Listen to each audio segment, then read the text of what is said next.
आपने कभी ना कभी तो लोगों से ये कहते हुए जरूर सुना होगा कि यार पैसा कमाना बहुत मुश्किल है, ऐसे ही अमीर नहीं बना जाता। बहुत ही कम लोग होते हैं जो सच में अमीर बन पाते हैं। अमीर और ज्यादा अमीर और गरीब और ज्यादा गरीब होते जा रहे हैं। लोगों का ये मानना बिल्कुल सही है, क्योंकि अमीर लोग ये जानते हैं कि पैसा काम कैसे करता है और उसे मैनेज कैसे किया जाता है, जबकि गरीब लोग सिर्फ यही सीखते हैं कि पैसा कमाया कैसे जाता है। अमीर लोगों के पास फाइनेंशियल नॉलेज होती है क्योंकि वो फाइनेंशियली लिटरेट होते हैं, और ऐसा इसलिए होता है क्योंकि वो खुद को फाइनेंशियली लिटरेट करने के लिए फाइनेंशियल बुक्स पढ़ते हैं। अब आप जानते ही हैं कि फाइनेंशियल एजुकेशन के लिए जो बुक सबसे ज्यादा लोगों को रिकमेंड की जाती है वो है rich dad poor dad by Robert Kiyosaki. क्योंकि वैसे तो फाइनेंशियल एजुकेशन पर बहुत से राइटर्स ने बुक लिखी है, पर जो कॉन्सेप्ट इस बुक में बताए गए हैं वो प्रैक्टिकली तो काम करते ही हैं, साथ ही इन सभी तरीकों को समझना भी बहुत आसान है। Rich dad poor dad book में ऑथर ने अपनी खुद की स्टोरी बताई है, जिसमें उन्होंने कहा है कि बचपन में उनके दो डैड थे। एक उनके असली डैड जिनको वो पुअर डैड बुलाते थे, और एक उनके दोस्त माइक के डैड जिनको वो रिच डैड बुलाते थे। रॉबर्ट के जो पुअर डैड थे वो बहुत ही ज्यादा एजुकेटेड थे और वो एक स्कूल के अंदर बच्चों को पढ़ाते थे, जबकि उनके रिच डैड ने सिर्फ 8th स्टैंडर्ड तक ही पढ़ाई की थी, लेकिन वो अपना बिजनेस चलाते थे। अब एक तरफ रॉबर्ट के डैड जो इतने एजुकेटेड होने के बाद भी फाइनेंशियली स्ट्रगल कर रहे थे, वहीं दूसरी तरफ रॉबर्ट के रिच डैड इतने कम पढ़े लिखे होने के बाद भी उनसे कहीं ज्यादा अमीर थे। ऐसा इसलिए था क्योंकि रॉबर्ट के रिच डैड ने मनी को समझा, वो जान चुके थे कि पैसा किस तरह से काम करता है। फिर इसके बाद उन्होंने अपनी लाइफ में जो भी चीजें सीखी उसे उन्होंने पूरे 20 सालों तक रॉबर्ट को सिखाया। आप ये समझ सकते हैं कि इस बुक के अंदर रॉबर्ट ने अपनी फाइनेंशियल लर्निंग की पूरी जर्नी शेयर की है, और जो भी बातें उन्होंने अपने रिच डैड के पैसों के रिगार्डिंग सीखी हैं, उन सभी बातों को इस बुक के रेफरेंस से मैं बहुत ही आसान तरीके से बताने वाला हूँ। तो गाइस, आज की ये वीडियो आपके लिए बहुत स्पेशल होने वाली है, इसलिए इस वीडियो को बहुत ध्यान से समझना। So let's begin. Number 1, rich don't work for money, money work for them. Author बताते हैं कि आजकल लोग एक तरह के ट्रैप में फंसे हुए हैं। वो स्कूल जाते हैं, अपनी स्टडी परस्यू करते हैं, और जब उनकी सारी पढ़ाई पूरी हो जाती है तो वो 9 to 5 की जॉब ढूंढने लगते हैं जो उन्हें अच्छी सैलरी दे, और फिर जॉब मिल जाने पर वो शादी कर लेते हैं और फिर अपनी पूरी जिंदगी सिर्फ कमाते रहने में गुजार देते हैं। इस ट्रैप का ऑथर रेट रेस कहते हैं, और शॉकिंग बात तो ये है कि करीब 80% लोग इसी ट्रैप में फंसे हुए हैं। ऑथर के रिच डैड बताते हैं कि इतने सारे लोग इस रेड रेस में इसलिए फंसे हुए हैं क्योंकि वो अपने अंदर के लालच और डर को कभी समझ ही नहीं पाते। जो लोग गरीब माइंडसेट रखते हैं उन्हें ये लगता है कि अगर हमको बहुत सारे पैसे कमाने हैं या फिर रिच बनना है तो हमको हाई सैलरी वाली जॉब करनी होगी, जबकि जॉब सिर्फ लॉन्ग टर्म प्रॉब्लम का एक शॉर्ट टर्म सोल्यूशन है। क्योंकि जॉब करने से आपकी इनकम तो बढ़ जाती है, पर साथ ही साथ आपके खर्चे भी बढ़ जाते हैं। उनके रिच डैड ये भी कहते हैं कि जिनकी गरीब मेंटालिटी होती है वो पैसों के पीछे बिल्कुल वैसे भागते हैं जैसे गधा एक बंधी हुई गाजर के पीछे भागता है, और जिस तरह गाजर दिखाकर उस गधे का मालिक उससे काम करवाकर अपने पैसे कमाता है, वैसे ही 9 to 5 की जॉब में एक बॉस अपने एम्प्लॉय से काम करवाकर अपना प्रॉफिट बनाता है। और जैसे गाजर के पीछे भागने से गधे को कुछ नहीं मिलता, वैसे ही पैसे के पीछे भागने से ये लोग भी अमीर नहीं बन पाते। इसलिए जो लोग कामयाब होते हैं वो ज्यादा टाइम तक सिर्फ पैसों के लिए काम नहीं करते रहते, बल्कि वो एक ऐसा सिस्टम तैयार करते हैं जिससे उनका पैसा उनके लिए काम करता है और उन्हें पैसे कमा कर देता है। Number 2, it's not how much money you make, it's how much money you keep. कई सेलिब्रिटीज और स्पोर्ट्समैन की नेटवर्थ देखकर हम बहुत ज्यादा इंस्पायर हो जाते हैं और सोचते हैं कि यार एक दिन ऐसा भी आएगा जब हम भी उन्हीं की तरह पैसे कमाएंगे। पर क्या आप ये बात जानते हैं कि बहुत से सेलिब्रिटीज ऐसे भी होते हैं जो बहुत ज्यादा पैसा कमाने के बाद भी अमीर नहीं बन पाते। ऐसा इसलिए होता है क्योंकि उन्हें पैसा कमाना तो आता है, बट अपने इस पैसे को अपने पास कैसे रखते हैं या फिर यूं कहें कि उसे मैनेज कैसे करते हैं वो ये नहीं जानते। और उन लोगों को ये भी पता नहीं होता कि एसेट्स क्या होते हैं और लायबिलिटीज क्या होती हैं, और इसी कंफ्यूजन की वजह से वो अपने सारे पैसे खो देते हैं। ऑथर के रिच डैड इसकी एक बहुत ही सिंपल डेफिनेशन देते हैं और बताते हैं, एसेट्स वो चीज होती हैं जो आपकी पॉकेट में पैसे डालती हैं, बट लायबिलिटीज वो चीज होती हैं जो आपकी पॉकेट से पैसे निकाल लेती हैं। कई लोग क्या गलती करते हैं, वो लायबिलिटीज को एसेट समझकर खरीद लेते हैं, जिससे वो चीज उनको पैसे देने की जगह उनका खर्चा और बढ़ा देती है।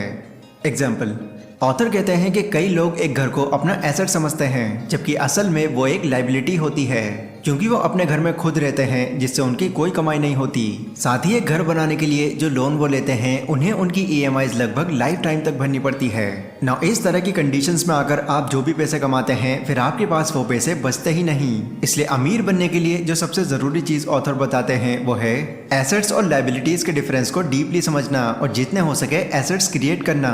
गाइस, थर्ड पॉइंट पर जाने से पहले मैं आपको बताना चाहूंगा कि इस बुक को और आसान तरीके से समराइज कर पाने में मुझे हेल्प मिली है कुक कोको एफएम एप्लीकेशन से। कोको एफएम इंडिया का एक लीडिंग ऑडियो बुक प्लेटफॉर्म है जो 1 करोड़ प्लस डाउनलोड और 4.5 रेटिंग के साथ नॉन फिक्शन कंटेंट की एक बहुत बड़ी लाइब्रेरी है, जिसमें आपको सिर्फ rich dad poor dad book ही नहीं बल्कि psychology of money, 5 AM club, the power of habit और सक्सेस सीक्रेट जैसी कई ऑडियो बुक्स और बुक समरीज मिल जाएंगी। एंड जिन लोगों को बुक्स पढ़ना ज्यादा पसंद नहीं है, उनको कोको एफएम एक नई अपॉर्चुनिटी देता है एक लर्निंग माइंडसेट डेवलप करने के लिए, क्योंकि इस एप्लीकेशन की हेल्प से आप बुक समरीज और ऑडियो बुक्स बहुत ही आसान तरीके से समझ सकते हैं, और वो भी कम टाइम में। अब वैसे तो अगर आप यहाँ पर डायरेक्टली एक एनुअल प्लान चुनते हैं तो इसकी कॉस्ट आपको पड़ेगी 399 रुपीज, लेकिन क्योंकि वो आज की इस वीडियो को स्पॉन्सर कर रहे हैं तो यहाँ पर आपको पहले 250 यूजर्स के लिए 50% ऑफ मिल जाएगा। बस आपको यहाँ पर DH50 नाम से ये कूपन कोड ऐड कर देना होगा, यानी सिर्फ 199 रुपीज में आप दुनिया की कई बुक्स को एक्सेस कर सकते हैं। तो कोको एफएम का लिंक आपको डिस्क्रिप्शन में मिल जाएगा, इसको जरूर चेकआउट करें। Number 3, get in your business along with your job. अब कई लोग क्या करते हैं, वो अपने अंदर अच्छी स्किल्स होने के बाद भी खुद को सिर्फ एक जॉब में फंसा कर रखते हैं। इसके अलावा वो कुछ और करने की सोचते भी नहीं, और अगर कभी वो अपना बिजनेस करने की सोचते भी हैं तो सबसे पहले वो अपनी करंट जॉब को क्विट कर देते हैं। ऑथर कहते हैं कि देखो, ये बात तो सच है कि सिर्फ जॉब करते रहने से आप ज्यादा अमीर नहीं बन सकते, लेकिन इसके लिए ये बिल्कुल जरूरी नहीं है कि अगर आप एक बिजनेस की शुरुआत कर रहे हैं तो आप उसके लिए अपनी करंट जॉब को ही छोड़ दें। स्टार्टिंग में आप अपनी जॉब के साथ भी अपने इस बिजनेस को चला सकते हैं। फिर जब आपको ये लगने लगे कि यस, मेरा अब ये बिजनेस मेरी जॉब से ज्यादा इनकम दे रहा है और अब मुझे इस पर ज्यादा टाइम देना चाहिए, तो तब आप अपनी इस जॉब को क्विट कर सकते हैं। रॉबर्ट के रिच डैड उनको बताते हैं कि देखो, जो लोग अमीर होते हैं वो अपना फोकस सिर्फ एक काम पर ही नहीं रखते, बल्कि वो अपने इनकम सोर्स को मल्टीप्लाई करते रहते हैं।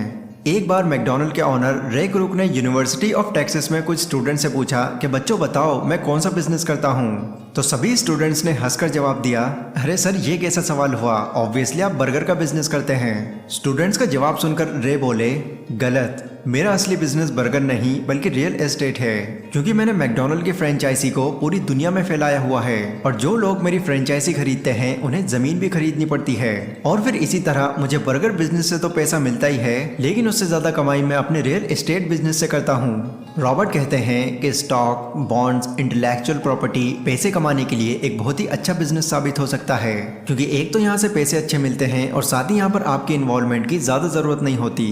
पर एक बात जो आपको हमेशा याद रखनी है वो है, आपको वो बिजनेस करना चाहिए जो आपकी पसंद का हो, क्योंकि अगर आपका एसेट या फिर आपका बिजनेस आपकी पसंद का नहीं होगा तो आप उसका ख्याल भी नहीं रखेंगे। Number 4, taxes are for poor and middle class people. हम सभी लोग ये अच्छी तरह से जानते हैं कि टैक्स देना किसी को पसंद नहीं, बट गवर्नमेंट के रूल्स की वजह से हर कोई टैक्स देता है। वैसे मैं आपको बता दूं कि टैक्स की हिस्ट्री बहुत पुरानी है। टैक्स का कॉन्सेप्ट इसलिए लाया गया था ताकि लोगों के बीच में अमीरी और गरीबी का फर्क मिटाया जा सके। पहले के टाइम में गवर्नमेंट सिर्फ अमीर लोगों से टैक्स लेती थी, और उस टैक्स का इस्तेमाल वो गरीबों की हेल्थ और मेडिकल केयर में करते थे, ताकि इकोनॉमी के अंदर इक्वलिटी बनी रहे। लेकिन जैसे जैसे वक्त बीतता गया, टैक्स का कॉन्सेप्ट भी बदलता गया, और फिर आगे चलकर अमीर लोगों की तरह ही पुअर और गरीब लोगों पर भी टैक्स लगाया जाने लगा। और अब हालात ऐसे हो चुके हैं कि गवर्नमेंट को पूरा टैक्स सिर्फ मिडिल और गरीब लोग ही देते हैं, क्योंकि अपनी फाइनेंशियल नॉलेज की वजह से अमीर लोग टैक्स देने से अपने आप को बचा लेते हैं। Number 5, rich invent money.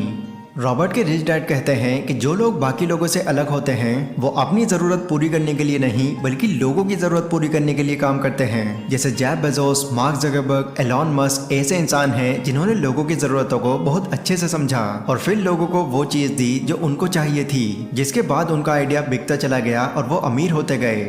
देखो, आइडियाज सभी के माइंड में होते हैं, और कई बार तो ऐसे आइडियाज भी होते हैं जो अब तक इन्वेंट भी नहीं हुए होते, पर लैक ऑफ करेज और सेल्फ डाउट की वजह से लोग कभी भी अपने उस आइडिया को दूसरों के सामने पेश नहीं कर पाते। इसलिए सबसे जरूरी बात जो ऑथर कहते हैं कि अमीर बनने के लिए आपको जो चीज अपने अंदर लानी ही है वो है करेज, क्योंकि यही आपको बोल्ड और रिस्की स्टेप्स लेने में आपकी पूरी हेल्प करेगा। Number 6, rich learns all the time and know how to sell their ideas.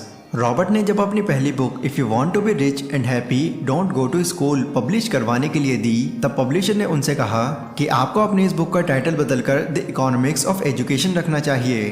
पर उनके सजेशन पर उन्होंने अपना टाइटल चेंज नहीं किया, क्योंकि उनको ये बात पता थी कि ये जो टाइटल है ये कंट्रोवर्शियल है और यही मुझे टीवी और रेडियो पर पॉपुलैरिटी दिलाएगा। और गाइस, बाद में ऐसा हुआ भी। रॉबर्ट की वो बुक बहुत सेल हुई और उन्होंने भी बहुत पैसे कमाए। इसलिए रॉबर्ट कहते हैं कि देखो आइडियाज होना ही काफी नहीं है, आपको लोगों को अपने आइडियाज को बेचना भी आना चाहिए। क्योंकि अच्छे आइडियाज और स्किल्स तो बहुत लोगों में होते हैं, पर बहुत ही कम लोग ऐसे होते हैं जिन्हें अपने आइडियाज को दूसरों को बेचना आता है। इसलिए अगर आप भी अमीर बनना चाहते हैं तो सबसे पहले ये सीखिए कि जो भी हुनर आपके अंदर है आप उसकी मार्केटिंग कैसे कर सकते हैं, मतलब कि आप उसे बेच कैसे सकते हैं। अगर आपको अपनी चीज लोगों को बेचनी आ गई तो आप जरूर अमीर बनेंगे। तो ये थे गाइस वो 6 रूल्स जो रॉबर्ट के रिच डैड ने उन्हें सिखाए, जिन्हें यूज करके रॉबर्ट आगे चलकर इतने अमीर बने। और रॉबर्ट की तरह ही कोई भी इन रूल्स का यूज करके अमीर बन सकता है। ये वीडियो गाइस अगर आपको पसंद आई हो तो इसको लाइक और शेयर जरूर करें। और नीचे डिस्क्रिप्शन में कोको FM का लिंक है, अपनी नॉलेज को एक नेक्स्ट लेवल पर ले जाने के लिए इस एप्लीकेशन को भी जरूर चेकआउट करें। तो आज की इस वीडियो में बस इतना ही, मिलता हूँ अपनी अगली वीडियो में, तब तक के लिए stay safe, stay healthy, take care.